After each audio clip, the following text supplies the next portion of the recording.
Welcome everyone! They call me IntroTechOut and today I'm going to revisit the first Watch Dogs. This will be a video where I'm mainly going to talk about the design of the video game and all kinds of topics related to it. As always, if some things in this video inspire you in any way or if you just have something to say in general, the comments are open. Let's begin.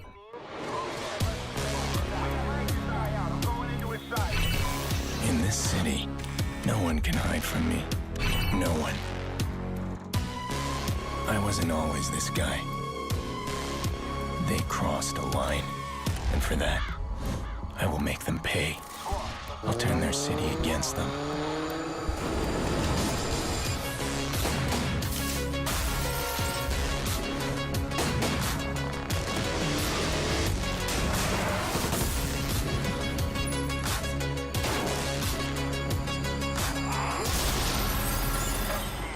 Notify police immediately.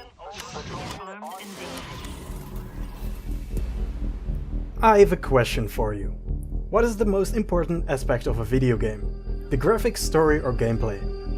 This is one of those questions that is really hard to answer. Your mind jumps from one option to the other, considering what it would be like to play a game with amazing graphics and awful gameplay or an amazing story with abysmal graphics. Of course, there's no objective answer to this question, but still everyone who asks it already expects a certain answer, because they know the person who they're asking it really well. Just like the question if resolution or frame rate is more important. Anyway, a person who asked this question will probably expect to hear gameplay as an answer, in a particular case's story. No one is ever expected to say graphics though, because it's not really a gamer thing to say, you just like games that look pretty, no matter how bad they play or how bad the story is. This question masquerades itself as an interesting dilemma, but let's be honest, it's mostly used so we can hear our favorite personality rant about their favorite topic again. But I do not like that. I want to know what the actual answer to this question is. So for years I've asked myself the question over and over again until something clicked recently. I think the most important thing, in a single player game at least, is immersion.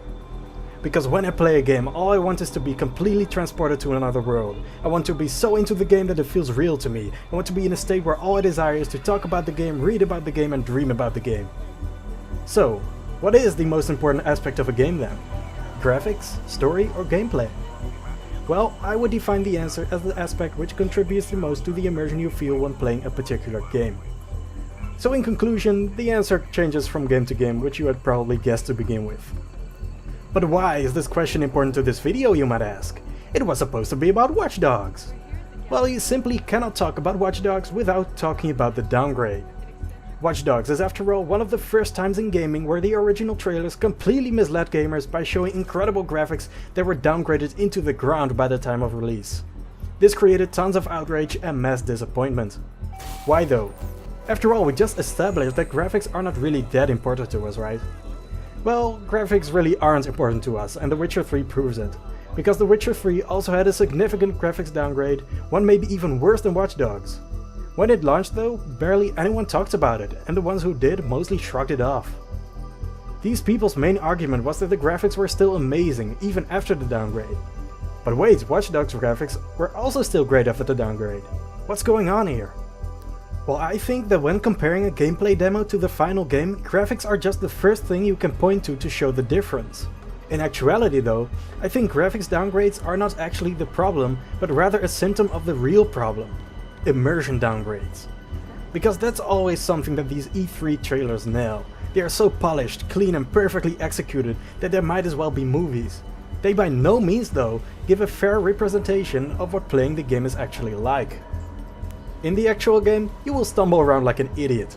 Often you will not know where to go, sometimes you will get stuck on scenery, you will see glitches and bugs, you will fail missions over and over again, etc. And let's certainly not forget the thing that looked so cool in the trailer you will actually be doing for more than 50 hours in the game, so the chance that you're still going to like it by the end of the game is pretty small. That is why, if you're a smart business person, you shouldn't make immersion and realism the only selling point of your game, unless you can keep to that promise and you're creating a masterpiece like The Witcher 3. The Witcher 3 was mostly sold on the promise of an engrossing story and immersive world, and while yes, the graphics were downgraded, CD Projekt Red exceeded expectations on all the other promises. In short, The Witcher 3 did not suffer from an immersion downgrade, which is why people were so quick to forgive it for downgrading graphics. And don't get me wrong, graphic downgrades can certainly be part of immersion downgrades, but they don't have to be linked, and The Witcher 3 is a perfect example of this. Watch Dogs, however, did suffer a major immersion downgrade. Because let's be completely honest about this, next level immersion and realism is exactly what Watch Dogs was selling and not much more. Of course the hacking looked cool and the gunplay satisfying, but that original trailer promised more. It promised a world that felt alive, with people in it that felt real. The way Aiden hacked a guy's phone to make him look away, the way the news organization was talking about the event, the way everyone dynamically walked around inside of the exhibition, the way characters talked to each other in cutscenes, the way enemies dropped dead with one shot of a gun, it all felt incredibly real to a level we hadn't seen before. I mean, when Aiden gets outside and hacks the traffic lights to create a huge car crash, the people didn't all get out of their car and stand around for a bit like in the actual game. No! You hear people screaming, see people on the sidewalk coming to the rescue of those in the crash. When Aiden proceeds to use one of the cars as cover when the shootout starts, one of the two people, a woman in the car, actually gets shot. And you see blood on the window while the other person in the car is in absolute panic, scared for his life and the life of the woman who just been shot and isn't answering him. But it doesn't stop there.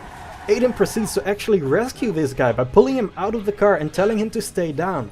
Then he slides over a car while shooting an enemy, which smoothly transitions into him picking up the guy's gun.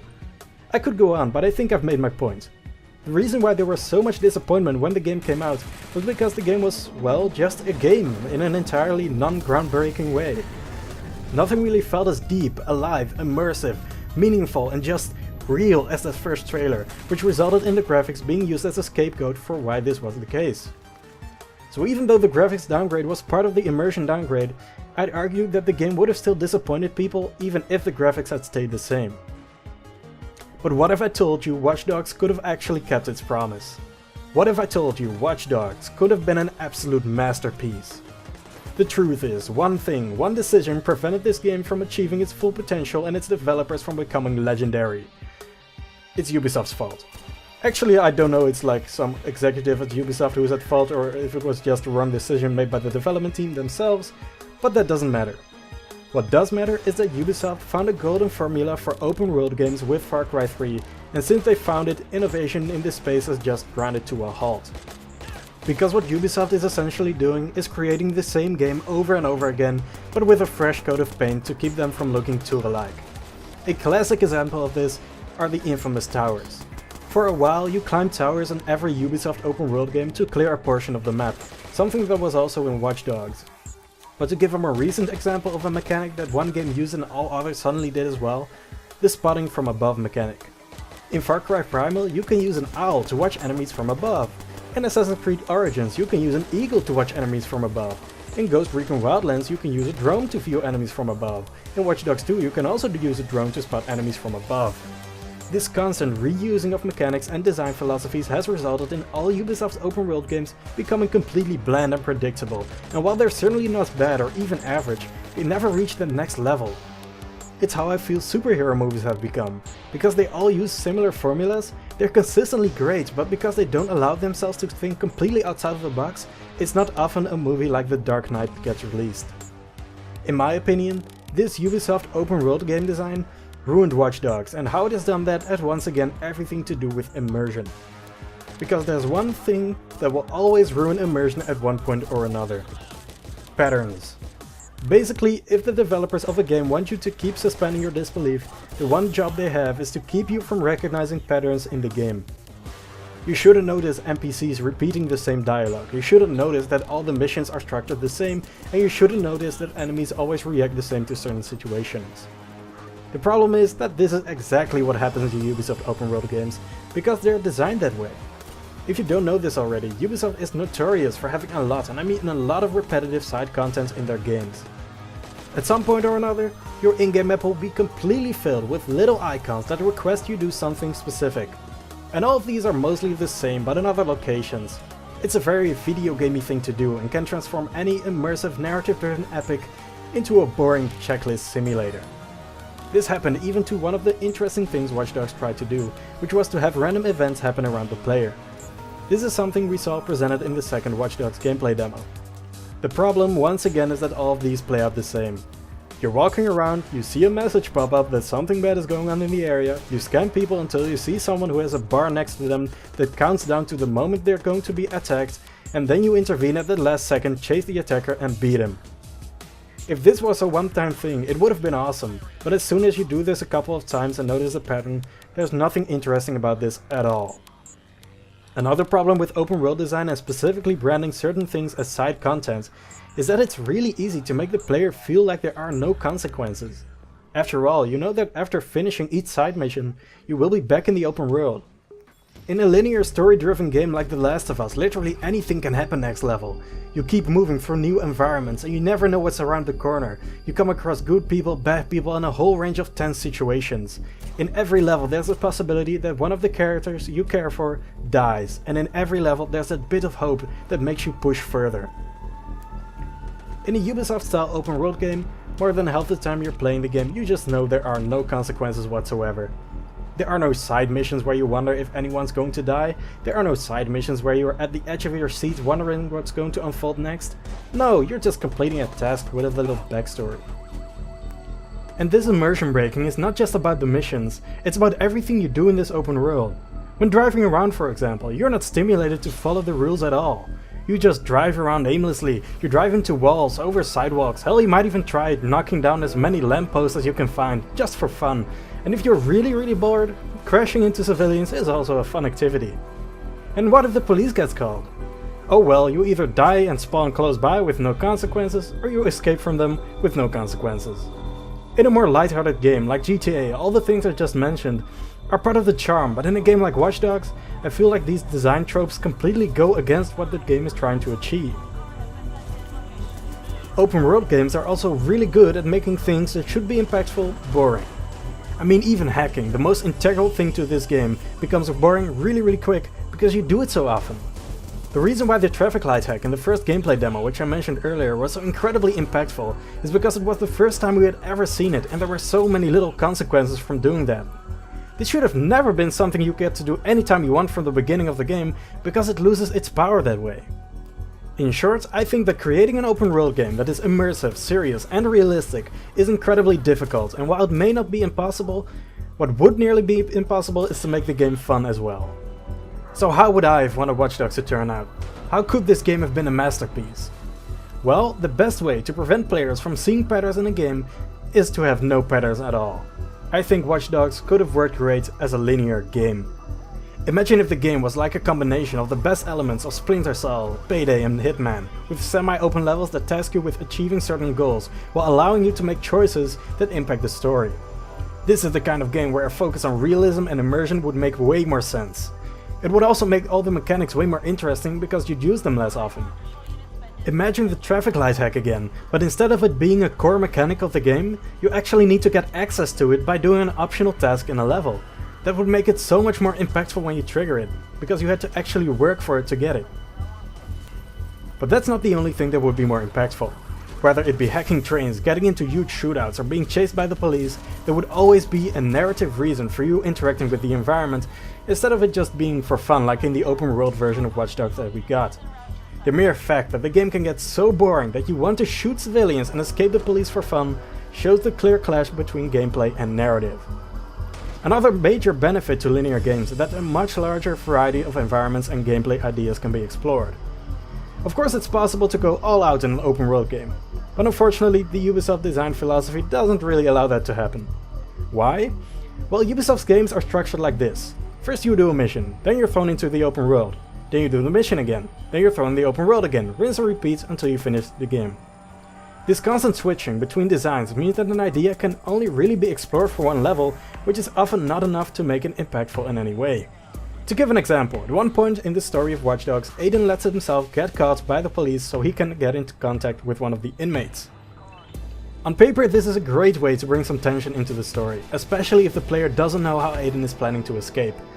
In a linear game, this could have been explored with multiple levels in a row, where you live the life of an inmate while the game slowly builds up to a crazy escape. But this is not what we got, is it? No, it's a Ubisoft open world game, and that means they always want you to be in the open world when you start up the game, hence why missions are short and never directly connect to each other. So what happens when Aiden Pearce gets caught by the police?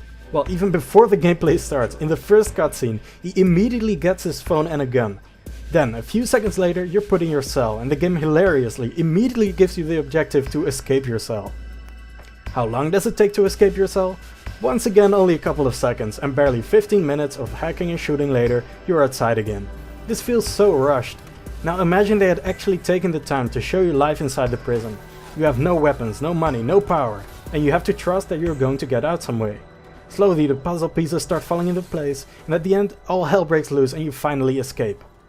Now here we have something memorable and unpredictable, especially if you can't count on everything being alright by the end of the mission, because you know you're gonna be thrown into the open world again. And that's kind of the point I want to make. Because you're set free in the open world so often, the game can't really change too much, or the open world just doesn't work anymore. I personally have always loved the idea that maybe at a certain point in the game, the CTOS, Central Operating System, is updated and Aiden Pearce's hacks cease to work.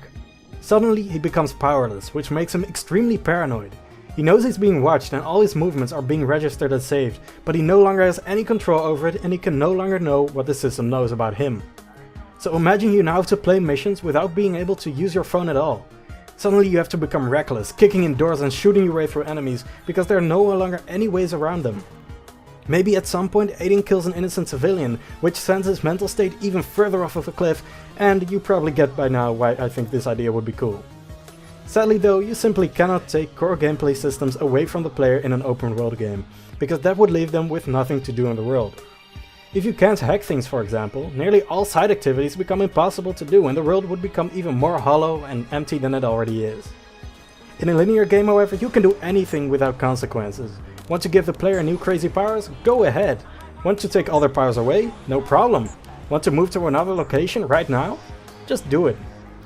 I also feel like a linear Watch Dogs could focus more on the theme of consequences that was so prevalent in the first gameplay demo. Because one of the original goals of the game was to make you empathize with NPCs instead of viewing them as what they are, lifeless bots. So imagine in addition to hacking their phones and looking at their bio, you can talk to people in these levels like you can in a game like The Witcher 3 and kind of get to know them. This would make it even more impactful if a shootout breaks out and one of these people gets killed. Talking about shootouts, I would want to quickly praise the original Watch Dogs for its amazing core shooting mechanics. Shootouts are tense and satisfying and I couldn't ask for much more, to be honest. If they went the more realistic route in a linear game, I do think that Aiden should have only had a pistol though, with maybe a sniper rifle in a case like in Hitman Blood Money. It makes sense for an assassin type character in a more realistic game to have a weapon that he can conceal easily. So it's a bit immersion breaking to have a whole arsenal of assault rifles, shotguns and grenade launchers in your pockets. That plus a pistol is just a cool weapon.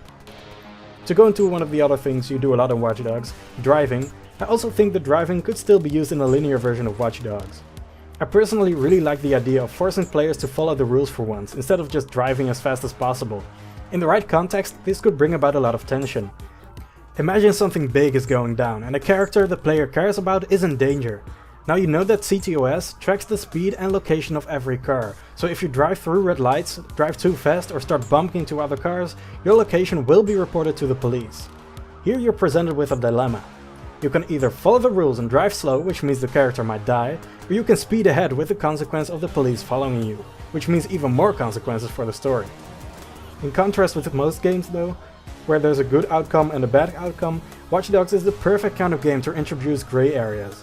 So even though you would be able to have an impact on the story, it shouldn't be possible to get a perfect happy ending, because it just doesn't make sense for this kind of game. Talking about the story that the original Watch Dogs told was, well, not that great. The writing was great, the acting good, but the plot just didn't fit the game in my opinion. When I saw the original Watch Dogs trailer, I expected a story that didn't revolve around a singular object, but rather one that steadily escalates after the main character makes some bad decisions. This would be a story like the one GTA 5 tells. If you think about it, there's not always a clear goal in GTA 5's story. It's mostly about how certain characters react to obstacles that get put in their way. Watch Dogs, however, has a typical revenge story plot. This would be worse enough if the player could relate to the revenge, but in this case the player barely had any investment at all.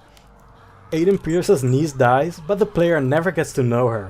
The whole death scene was about 10 seconds of rapid jump cuts, and you never get to even see her face or hear her talk. But even though the player doesn't know the person that died, the whole game is about her. It's the classic show don't tell rule all over again. If you're going to make an event really important. You better show it. If you want it to be even more impactful, let the players experience it for themselves by letting them play during it, like The Last of Us did. Show don't tell is a good rule, play don't show is an even better one. Even if they had done that though, I still think that the whole niece thing should have been dropped, and the game should have focused on the larger themes of vigilantism, consequences for actions, and the danger of a world where privacy doesn't exist and everything is connected. I believe there are some seriously skilled writers at Ubisoft who could have absolutely come up with something great, but for some reason in this case they just didn't want to risk doing something completely new, or maybe they just made a wrong choice somewhere. Anyway, I could go on and on about this topic, and I might even do that in a future video. For now though, I want to kind of reiterate my message to end this one. Open world games are great and certainly have their place in the diverse gaming market. What happens though is that when companies force everything to be open world but don't take the time to align the narrative, themes, world and gameplay so they all complement each other, and when these companies would rather use generic templates to design their games around instead of designing on a case-by-case basis, immersion is something that will often be sacrificed just to push out another product with just as much pointless content as the last one. Games like Mirror's Edge Catalyst come to mind. I don't know about you, but I'd rather play 10 to 15 hours of the most polished, fine-tuned, completely immersive game you can imagine than 50 hours of a game with a serviceable story, average gameplay and a shallow world. But while I wish Ubisoft had seen this themselves, they found another solution to the narrative world disconnect problem of Watch Dogs. Just make the story less serious, the gameplay less realistic and the atmosphere less gritty. That's how you get Watch Dogs 2, a game that has completely gone the opposite direction of the first game by making everything a colorful, over-the-top, funny parody of society. I'm sure many people enjoyed the game, but I played the demo and I got completely turned off by the silliness of it all. At this point I doubt Ubisoft will return to the serious, gritty setting of the first Watch Dogs, and that's even if they make a Watch Dogs 3 to begin with. I really think that's a shame. There's still a lot of untapped potential here that we'll probably never see. But before I end this video, I want to quickly address a video Clean Prince Gaming made a short while ago. At the point when he released it, I was already done with writing this video. In his video, he talks about how he would rather want Ubisoft to stick with the lighter atmosphere and style of Watch Dogs 2, because we already have enough games that are trying to be serious and gritty. While I do partly agree with this, I don't really agree that Watch Dogs should be the franchise to go the lighthearted route. Why? First of all, the first Watch Dogs tried being more realistic. I talked a lot about immersion and realism in this video, and I did that on purpose. Yes, there are a lot of serious games. Take God of War, Batman Arkham Knight, The Witcher 3 or Uncharted 4. There aren't, however, many games trying to be realistic. How many games make you feel for the people you kill? How many games deliver a world that is both relevant and eerily plausible at the same time? Many see realism as something a game should never try to achieve, but I think a realistic game is the best possible one to deliver emotional gut punches and an overall memorable experience. Besides, we live in a really interesting time where the internet is becoming so huge that privacy doesn't really exist anymore. Watch Dogs is the perfect game to start a conversation about some of the more darker and negative aspects of the internet, and how both governments and hackers can use it to their advantage. So yes, there are a lot of games that are trying to be serious. But how many games do you actually know that have an interesting message to send? Unfortunately, we have seen time and time again that Ubisoft is really scared of making political statements, so I would be surprised if they ever made the Watch Dogs they promised with those first trailers. But for now, I hope this video was entertaining and you were inspired to think about what a linear Ubisoft game would look like. Once again, if you have any thoughts, you know where to put them. Thank you so much for watching, and I'll see you around.